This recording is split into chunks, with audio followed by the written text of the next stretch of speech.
بسم اللہ الرحمن الرحیم۔ شروع اللہ کے نام سے جو بڑا مہربان اور نہایت رحم کرنے والا ہے۔ السلام علیکم پیارے دوستو، آج اس ویڈیو میں ہم بیان کریں گے کہ جب میت کے ورثاء اس کو دفنا کر چلے جاتے ہیں تو قبر کے ابتدائی 24 گھنٹوں کے اندر میت کے ساتھ کیا ہوتا ہے، اور جب میت کے ورثاء اس کو قبر میں دفنا کر جاتے ہیں تو ایک فرشتہ مٹی کی ایک مٹھی بھر کر ان پر پھینکتا ہے تو ان سے کیا کہتا ہے، قبر کی پہلی رات کیسی ہوتی ہے۔ پیارے دوستو، جیسا کہ ہم سب جانتے ہیں کہ ہر ایک نے موت کا ذائقہ چکھنا ہے، جس طرح اللہ تبارک و تعالیٰ قرآن پاک میں ارشاد فرماتا ہے کل نفس ذائقۃ الموت، کہ ہر جاندار نے موت کا ذائقہ چکھنا ہے۔ جو یہاں پر آیا ہے اس نے ایک نہ ایک دن ضرور واپس جانا ہے۔ مرنے کے بعد انسان کی پہلی منزل قبر ہوتی ہے۔ حضور پاک صلی اللہ علیہ وآلہ وسلم نے ارشاد فرمایا قبر انسان کی پہلی منزلوں میں سے ایک ہے۔ اگر انسان اس میں کامیاب ہو جائے تو اس کی آگے کی منزلیں آسان ہو جاتی ہیں، اور اگر اس منزل پر پھنس جائے تو آگے کی منزلیں بھی خراب ہو جاتی ہیں۔ ایک اور حدیث شریف میں آتا ہے جس کا مفہوم کچھ اس طرح ہے، حضور اکرم صلی اللہ علیہ وآلہ وسلم نے ارشاد فرمایا کہ اللہ تبارک و تعالیٰ کی طرف سے قبروں پر ایک فرشتہ معین ہے۔ جب میت کو دفن کیا جاتا ہے تو وہ اس کی قبر کی مٹی کو ہموار کرتا ہے، اور لوگ واپس جانے کے لیے مڑتے ہیں تو قبر سے ایک مٹھی مٹی لے کر لوگوں پر پھینکتا ہے اور کہتا ہے کہ اپنی دنیا کی طرف واپس چلے جاؤ اور اپنے مرنے والوں کو بھول جاؤ۔ حضرت علی رضی اللہ تعالیٰ عنہ نے ارشاد فرمایا کہ میں نے نبی کریم صلی اللہ علیہ وآلہ وسلم کو یہ فرماتے سنا کہ انسان کی مشکل ترین رات قبر کی پہلی رات ہوتی ہے۔ جب انسان کے رشتہ دار، دوست، احباب، اولاد اور اس کو دفنانے والے دفنا کر چلے جاتے ہیں تو وہ انسان روتا رہتا ہے۔ ہر ایک دوست کے پاس آتا ہے، اسے روکنے کی کوشش کرتا ہے کہ مجھے چھوڑ کر نہ جاؤ، لیکن افسوس اس کی آواز کوئی نہیں سن سکتا۔ تو اب وہاں پر قبرستان میں ہر کوئی اکیلا رہ جاتا ہے۔ تب ہمارا سامنا ان فرشتوں سے ہوتا ہے جو ہمارے اعمال ہوتے ہیں۔ اب وہ کس شکل میں ہمارے پاس آتے ہیں، اچھے یا برے، اس بارے میں کوئی کچھ نہیں کہہ سکتا۔ تب وہ اس دنیا میں گزاری ہوئی زندگی کے بارے میں سوال و جواب کریں گے، جن سوالوں کے جواب ہماری زندگی میں موجود ہیں جب تک ہم سانس لے رہے ہیں۔ اور ایک حدیث شریف میں آتا ہے جس کا مفہوم کچھ یوں ہے کہ تم قبرستان جایا کرو، کیونکہ قبرستان موت کو یاد دلاتا ہے، اس سے عبرت حاصل ہوتی ہے۔ میں نے اپنے رب سے اپنی والدہ کی قبر پر جانے کی اجازت مانگی تھی، جس کی مجھے اجازت مل گئی تھی، لہٰذا تم بھی قبرستان جایا کرو۔ اس سے دنیا کی بے رغبتی پیدا ہوتی ہے اور آخرت یاد آتی ہے۔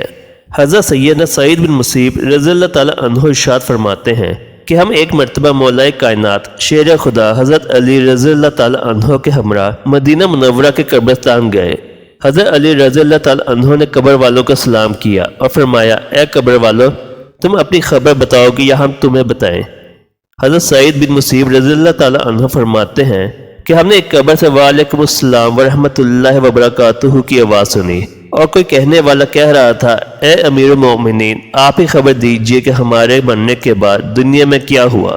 حضرت علی رضی اللہ تعالیٰ عنہ نے ارشاد فرمایا سن لو، تمہارے مال تقسیم ہو گئے، تمہاری بیویوں نے دوسرے نکاح کر لیے، تمہاری اولاد یتیموں میں شامل ہو گئی، جس مکان کو تم نے بہت مضبوط بنایا تھا اس میں تمہارے دشمن آباد ہو گئے۔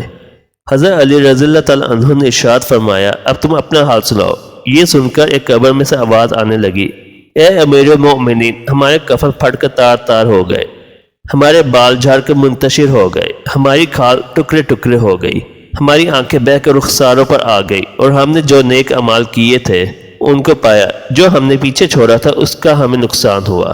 پیارے دوستو، روایت میں آتا ہے کہ جب مردے کو قبر میں رکھا جاتا ہے تو اس کی نماز اس کے دائیں طرف آگے کھڑی ہو جاتی ہے، روزہ بائیں طرف کھڑا ہو جاتا ہے، قرآن مجید کی تلاوت اور اللہ تبارک و تعالیٰ کا ذکر سر کی طرف آگے کھڑے ہو جاتے ہیں، اور جماعت کے ساتھ نماز پڑھنے کو اٹھے ہوئے قدم پاؤں کی طرف کھڑے ہو جاتے ہیں۔ جب عذاب قبر میں اپنی گردن نکالتا ہے اور وہ مردے تک پہنچنا چاہتا ہے، اگر وہ دائیں طرف سے آتا ہے تو اس کو نماز کہتی ہے پرے ہٹ، خدا کی قسم یہ شخص دنیا میں بہت مشقت و مصیبت اٹھاتا رہا ہے، ابھی اسے ذرا آرام کرنے دو۔ پھر عذاب بائیں طرف سے آنا چاہتا ہے تو روزہ اسی طرح اس کو ہٹا دیتا ہے۔ پھر وہ سر کی طرف آنا چاہتا ہے تو تلاوت قرآن پاک اور ذکر الہی اس کو روک دیتے ہیں اور اس کو کہتے ہیں کہ ادھر تیرا راستہ نہیں ہے، غرض ہے کہ وہ جس طرف سے بھی آنا چاہتا ہے اس کو راستہ نہیں ملتا اور عذاب عاجز اور کمزور ہو کر واپس چلا جاتا ہے۔ اور اس کے بعد صبر جو ایک کونے میں کھڑا ہوا تھا وہ ان عبادتوں سے کہتا ہے میں تو اس انتظار میں تھا کہ اگر کسی طرف کی عبادت میں کمزوری ہوئی تو میں اس کی طرف سے ہمدردی کروں گا، مگر الحمدللہ تم نے ہی مل کر اس کو دفع کر دیا، لہٰذا اب میں اعمال تولنے کے ترازو میں اس کے کام آؤں گا۔ پیارے دوستو، جب میت کو دفنا کر اس کے ورثہ چلے جاتے ہیں تو قبر میں دو فرشتے جن کو منکر اور نکیر کہا جاتا ہے میت کے پاس آتے ہیں، جن کی آنکھیں بجلی کی طرح چمک رہی ہوتی ہیں اور آواز بادل کی طرح گرج رہے ہوتے ہیں۔ ان کے دانت گائے کے سینگوں کی طرح باہر کو نکلے ہوتے ہیں، ان کے منہ سے آگ کی لپٹیں نکلتی ہیں، بال اتنے بڑے ہوتے ہیں کہ پاؤں تک لٹک رہے ہوتے ہیں۔ ان کے ایک کندھے سے لے کر دوسرے کندھے تک کا اتنا فاصلہ ہوتا ہے کہ کئی دن تک چل کر مسافت کو ختم کیا جا سکتا ہے۔ مہربانی اور نرمی ان کے پاس نہیں ہوتی، لیکن سختی کا معاملہ یہ مومنوں کے ساتھ نہیں کرتے۔ پیارے دوستو، ان دونوں کے ہاتھ میں ایک لوہے کا بڑا سا ہتھوڑا ہوتا ہے جس کو اگر تمام دنیا کے جن و انس مل کر اٹھانا چاہیں تو اٹھانا تو درکنار اس کو ہلا بھی نہیں سکتے۔ وہ آ کر مردے سے کہتے ہیں بیٹھ جاؤ، مردہ ایک دم اٹھ کر بیٹھ جاتا ہے اور کفن اس کے سر سے نیچے سرک جاتا ہے۔ وہ سوال کرتے ہیں تیرا رب کون ہے، تیرا دین کیا ہے، تیرا نبی کون ہے؟ اگر مردہ نیک اور مسلمان ہوتا ہے تو کہتا ہے میرا رب اللہ تعالیٰ ہے جو وحدہ لا شریک ہے، میرا دین اسلام ہے، میرے نبی حضرت محمد صلی اللہ علیہ وآلہ وسلم ہے۔ یہ سن کر دونوں کہتے ہیں کہ تو نے سچ کہا۔ تو اس قبر کی دیواروں کو سب طرف سے ہٹا دیا جاتا ہے جس سے وہ چاروں طرف سے بہت وسیع ہو جاتی ہے۔ اس کے بعد فرشتے کہتے ہیں سر اٹھاؤ۔ مردہ جب اوپر کا سر اٹھاتا ہے تو اس کو ایک دروازہ نظر آتا ہے جس میں جنت نظر آتی ہے، اور وہ کہتے ہیں اے اللہ تبارک و تعالیٰ کے دوست، وہ جگہ تمہارے رہنے کی ہے اس وجہ سے کہ تم نے اللہ تعالیٰ کی اطاعت اور فرما برداری کی۔ حدیث پاک میں آتا ہے جس کا مفہوم کچھ اس طرح ہے کہ رسول اکرم صلی اللہ علیہ وآلہ وسلم نے ارشاد فرمایا قسم ہے اس ذات پاک کی جس کے قبضہ قدرت میں میری جان ہے کہ مردے کو اس وقت ایسے خوشی ہوتی ہے جو کبھی ختم نہیں ہوگی۔ اس کے بعد وہ فرشتے کہتے ہیں اپنے پاؤں کی طرف دیکھ۔ وہ جب پاؤں کی طرف دیکھتا ہے تو دوزخ کا دروازہ نظر آتا ہے جس سے دوزخ کا حال نظر آ رہا ہوتا ہے۔ وہ فرشتے کہتے ہیں اے اللہ تبارک و تعالیٰ کے دوست، تو نے اس سے نجات پا لی ہے۔ اس وقت بھی مردے کو ایسی خوشی ہوتی ہے جو کبھی ختم نہیں ہوگی۔ اس کے بعد 70 دروازے جنت کے اس کی قبر میں کھول دیے جاتے ہیں جن سے وہاں کی ٹھنڈی ہوا اور خوشبوئیں آتی رہتی ہیں اور وہ قیامت تک انہی بہاروں میں رہے گا۔ پیارے دوستو، دوسری طرف جب نافرمان، فاسق و فاجر، بد کردار اور کافر شخص کو قبر میں رکھا جاتا ہے تو قبر اس پر تنگ ہو جاتی ہے کہ اس کی پسلیاں دوسری طرف کی پسلیوں میں گھس جاتی ہیں۔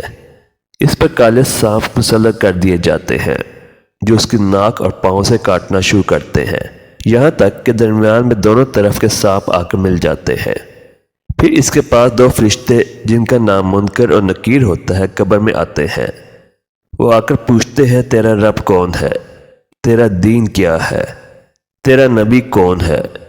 وہ ان کے ہر سوال کا جواب دیتا ہے کہ میں کچھ نہیں جانتا۔ پھر وہ فرشتے اس کو اس قدر زور سے مارتے ہیں کہ ان کے گرز کی چنگاریاں قبر میں پھیل جاتی ہیں۔ پھر اس کے بعد فرشتے اس کو کہتے ہیں کہ اوپر دیکھ۔ وہ اوپر کی طرف جنت کا دروازہ دیکھتا ہے، جنت کی باغ و بہار اس کو نظر آتی ہے۔ فرشتے اس نافرمان سے کہتے ہیں کہ اے اللہ تعالیٰ کے دشمن اور نافرمان، اگر دنیا میں تو اللہ تبارک و تعالیٰ کی فرما برداری کرتا تو یہ تیرا ٹھکانہ ہوتا۔ ایک حدیث میں آتا ہے جس کا مفہوم کچھ یوں ہے کہ رسول اکرم صلی اللہ علیہ وآلہ وسلم نے ارشاد فرمایا قسم ہے مجھ کو اس ذات کی جس کے قبضے میں میری جان ہے کہ اس وقت ایسی حسرت ہوتی کہ جو پھر کبھی نہیں ہوگی۔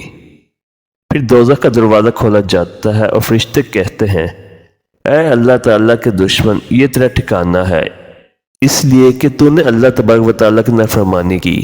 پھر جہنم کے 70 دروازے اس کی قبر میں کھول دیے جاتے ہیں جن سے قیامت تک گرم ہوائیں اور دھواں وغیرہ اس کی قبر میں آتا رہتا ہے۔ پیارے دوستو، قبر کا معاملہ بڑا سخت ہے۔ حضور اکرم صلی اللہ علیہ وآلہ وسلم نے ارشاد فرمایا کہ قبر تمام فتنوں سے بڑھ کر فتنہ ہے۔ ہمیں چاہیے کہ ہم اللہ تعالیٰ کی نافرمانی سے بچیں اور نیک اعمال کریں اور قبرستان میں جایا کریں تاکہ ہمیں بھی اپنی موت کی یاد آئے اور موت کو یاد کر کے ہم دنیا سے بے رغبتی اور آخرت کی تیاری کریں۔ اللہ تبارک و تعالیٰ سے دعا ہے کہ ہمیں نیک اعمال کرنے اور گناہوں سے بچنے کی توفیق عطا فرمائے اور ہمیں اپنی قبر اور آخرت کی تیاری کرنے کی توفیق عطا فرمائے، آمین۔ پیارے دوستو، امید کرتا ہوں آپ کو یہ ویڈیو پسند آئی ہوگی۔ اگر آپ اس چینل پر نئے ہیں تو چینل کو سبسکرائب کر دیں اور بیل آئیکن کو پریس کر دیں